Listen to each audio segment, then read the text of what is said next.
जया एकादशी क्यों मनाई जाती है? सुनिए पौराणिक कथा। जय श्री कृष्ण भक्तों। जया एकादशी का व्रत भगवान विष्णु को समर्पित है। इस दिन का व्रत करने से भूत पिशाच योनि से मुक्ति मिलती है। आइए जानते हैं जया एकादशी क्यों मनाई जाती है और इसके महत्व क्या है। धार्मिक मान्यता है कि इस दिन श्री राम का नाम जपने, रामायण पढ़ने और सुनने से व्यक्ति की कोई भी शुभ इच्छा पूरी हो जाती है। रामनवमी के दिन भगवान राम की पूजा करने से व्यक्ति के जीवन से चिंता और कलेश हमेशा के लिए दूर हो जाते हैं और उसे भगवान श्री राम का आशीर्वाद भी प्राप्त होता है। इस दिन भगवान विष्णु की पूजा अर्चना करने से साधक को प्रेत योनि से मुक्ति मिलती है। इस व्रत के बारे में भगवान श्री कृष्ण ने युधिष्ठिर को बताया था कि इस व्रत से बड़े से बड़े पाप भी दूर हो जाते हैं और मनुष्य कभी पिशाच, भूत या प्रेत योनि में जन्म नहीं लेता है और इसका महत्व पुराणों में बताया गया है। हिंदू पंचांग के अनुसार जया एकादशी तिथि आरंभ 7 फरवरी को रात 9:26 पर होगा, जबकि इसका समापन 8 फरवरी को रात 8:14 पर होगा। उदया तिथि के कारण जया एकादशी का व्रत 8 फरवरी को रखा जाएगा। जया एकादशी क्यों मनाई जाती है? भगवान श्री कृष्ण के वचनों का उल्लेख पद्म पुराण में किया गया है, जहाँ कहा गया है कि जो कोई भी इस एकादशी का व्रत करेगा उसे पिशाच के कष्टदायक जीवन से मुक्ति मिल जाएगी, यानी उसे इस जीवन में प्रवेश नहीं करना पड़ेगा। राजा हरिश्चंद्र को भी जया एकादशी का व्रत करके अपने जीवन की घटनाओं का पता चला। पौराणिक कथाओं के अनुसार यह दिन बहुत ही शुभ माना जाता है। इस व्रत के बारे में भगवान श्री कृष्ण ने युधिष्ठिर को बताया था कि इस व्रत को करने से मनुष्य ब्रह्म हत्या जैसे पाप से मुक्त हो जाता है। यह भी माना जाता है कि यदि कोई आस्तिक व्यक्ति इस व्रत को पूरी श्रद्धा से करता है तो उसे भूत प्रेत या पिशाच की यातना नहीं झेलनी पड़ती। शास्त्रों में जया एकादशी के व्रत का बहुत महत्व है। इस एकादशी का ध्यानपूर्वक व्रत करने से नीच जीवन से मुक्ति मिल जाती है। पद्म पुराण के अनुसार श्री कृष्ण ने युधिष्ठिर को एकादशी तिथि का महत्व समझाते हुए बताया कि जया एकादशी प्राणी के वर्तमान और पिछले जन्म के सभी पापों को दूर करने वाली सर्वोत्तम तिथि है। इस व्रत को करने से प्रेत योनि से मुक्ति मिलती है। इस दिन श्री हरि की विधिवत पूजा करने से साधक को हर पापों से भी मुक्ति मिलती है। भक्तों, अब हम सुनेंगे स्वर्ग में स्थान देने वाली जया एकादशी व्रत की पौराणिक कथा। माघ महीने में अष्ट तिला और जया एकादशी आती है। दुर्भाग्य, दरिद्रता, कष्टों से मुक्ति तथा मोक्ष प्राप्ति के लिए जया एकादशी व्रत रखा जाता है। पद्म पुराण में वर्णित इस एकादशी की कथा के अनुसार देवराज इंद्र स्वर्ग में राज करते थे और अन्य सब देवगण सुखपूर्वक स्वर्ग में रहते थे।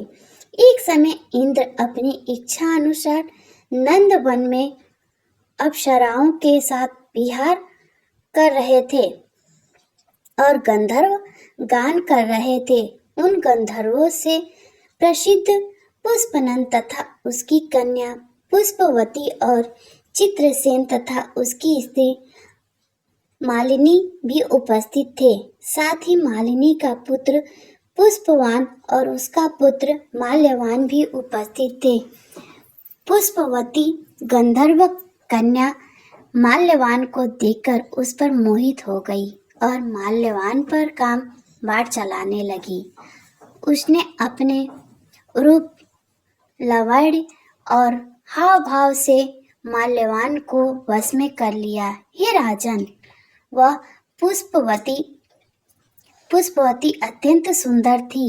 जब वह इंद्र को प्रसन्न करने के लिए गान करने लगी, परंतु परस्पर मोहित हो जाने के कारण उनका चित्त भ्रमित हो गया। इनके ठीक प्रकार न गाने तथा स्वर ताल ठीक नहीं होने से इंद्र इनके प्रेम को समझ गया और उन्होंने इसमें अपना अपमान समझकर उनको शाप दे दिया। इंद्र ने कहा, हे मूर्ख, तूने मेरी आज्ञा का उल्लंघन किया, इसीलिए तुम्हारा धिक्कार है। अब तुम दोनों स्त्री पुरुष के रूप में मृत लोक में जाकर पिशाच रूप धारण करो और अपने कर्म का फल भोगो। इंद्र का ऐसा श्राप सुनकर वे अत्यंत दुखी हुए और हिमालय पर्वत पर दुखपूर्वक अपना जीवन व्यतीत करने लगे। उन्हें गंध रस तथा सर्प आदि का कुछ भी ज्ञान नहीं था। वहां उनको महान दुख मिल रहे थे। उन्हें एक क्षण के लिए भी निद्रा नहीं आती थी।